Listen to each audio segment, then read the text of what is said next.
এর উল্লেখযোগ্য ঘটনা ছিল হচ্ছে WTOর যিনি ডাইরেক্টর জেনারেল তার সাথে আজকে একটা খুব ফ্রুটফুল একটা মিটিং হয়েছে। আপনি জানেন WTO হচ্ছে যে পৃথিবীতে যে ট্রেডগুলো হয়, ট্রেডের যে ফ্যাসিলিটেশন ওরা করে এবং ট্রেড এগ্রিমেন্টগুলো অনেক ক্ষেত্রে ফ্যাসিলিটেট করে।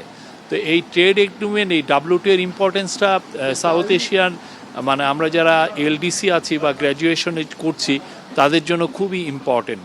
তো WTOর চিফ দুইটা মেসেজ দিলেন, খুবই ইম্পর্টেন্ট মেসেজ।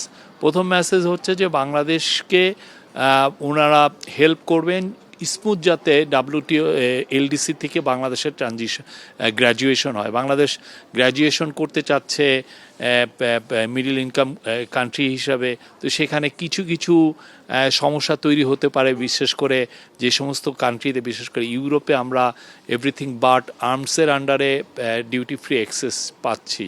তো এই ডিউটি ফ্রি অ্যাক্সেসটা একটা সময় 2029-এ যে শেষ হয়ে যেতে পারে। তো এই জায়গাগুলো যাতে আমাদের ট্রানজিশনটা স্মুথ হয়, আমরা যেহেতু কন্টিনিউ টু মানে বেনিফিট ফ্রম আমাদের অন্যান্য যেগুলো আমরা ডিউটি ফ্রি অ্যাক্সেস পাচ্ছি সেই জায়গাগুলো যেন ইনট্যাক্ট থাকে, সেই পুরো বিষয়টাই WTO বাংলাদেশকে হেল্প করবে, উনি অ্যাসুর করেছেন।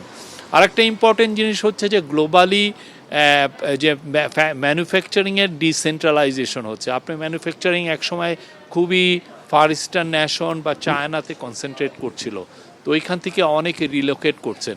রিলোকেট করার কারণে সাপ্লাই চেন রিলোকেশন হচ্ছে এবং সাপ্লাই চেনের একটা বড় অংশ যাতে বাংলাদেশে আসে সেটার জন্য প্রফেসর ইউনূস তাকে বলেছেন এবং উনি বলেছেন যে আমরা এই কাজটা করব, আমরা বাংলাদেশের জন্য এই কাজটা করব, বাংলাদেশে যাতে সাপ্লাই চেন রিলোকেট হয়।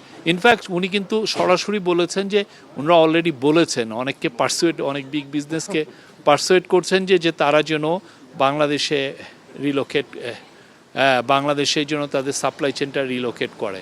তো এর বাইরেও আজকে অনেকগুলো তারপরে WTOর সাথে WTOর ডিজি উনি জানেন নাইজেরিয়ান ডক্টর এনগোজি ওকনজি ইউয়েলা, উনি বলেছেন যে বাংলাদেশের সাথে WTOর নিবিড় সম্পর্ক তৈরি হইতে WTO কিছু কিছু এগ্রিমেন্ট নতুন করে করছে, সেটা যেন বাংলাদেশ র্যাটিফাই করে। বাংলাদেশের এই স্টুডেন্টদের যে অভূতপূর্ব আন্দোলনে উনি বিমোহিত হয়েছেন এবং উনি বলেছেন যে এটা ওয়ার্ল্ডের জন্য একটা মেসেজ এবং এটা একটা আনপ্রেসিডেন্টেড ইভেন্ট এই বিশ্বের জন্য। এছাড়া আজকে কয়েকটা বিজনেস মিটিং ছিল। ভিওন আপনি জানেন এরা বাংলানিক, তাদের সিইও গ্লোবাল চেয়ারম্যান, তাদের গ্লোবাল সিইও তারা প্রফেসর ইউনূসের সাথে দেখা করতে এসেছিলেন। তারা আসলে বাংলাদেশে আরও ইনভেস্ট করতে চায়, বাংলাদেশের বিভিন্ন সেক্টরে, বিশেষ করে মোবাইল ফিনান্সিং এগুলো ক্ষেত্রে তারা আরও ইনভেস্টমেন্ট করতে চায়, সেগুলো জানিয়েছে। আর এছাড়া আজকে রে দালিও, আপনি জানেন রে দালিও হচ্ছেন একজন আমেরিকান বিলিয়নিয়ার, খুব হেজ ফান্ডের যাকে জনক বলা হয়, ইনভেস্টমেন্ট কীভাবে করবেন সেইগুলো নিয়ে ওনার খুব বড় বড় বেশ কিছু ভালো বইও আছে। উনি প্রফেসর ইউনূসের একজন বড় ফ্যান এবং অ্যাডমিরার। উনি বলেছেন যে উনি ট্রাম্প অ্যাডমিনিস্ট্রেশন নিয়ে অনেক ধরনের কথা বলছে যে বাংলাদেশে এটা ট্রাম্প অ্যাডমিনিস্ট্রেশন আসার কারণে বাংলাদেশ একটু বিপাকে পড়বে।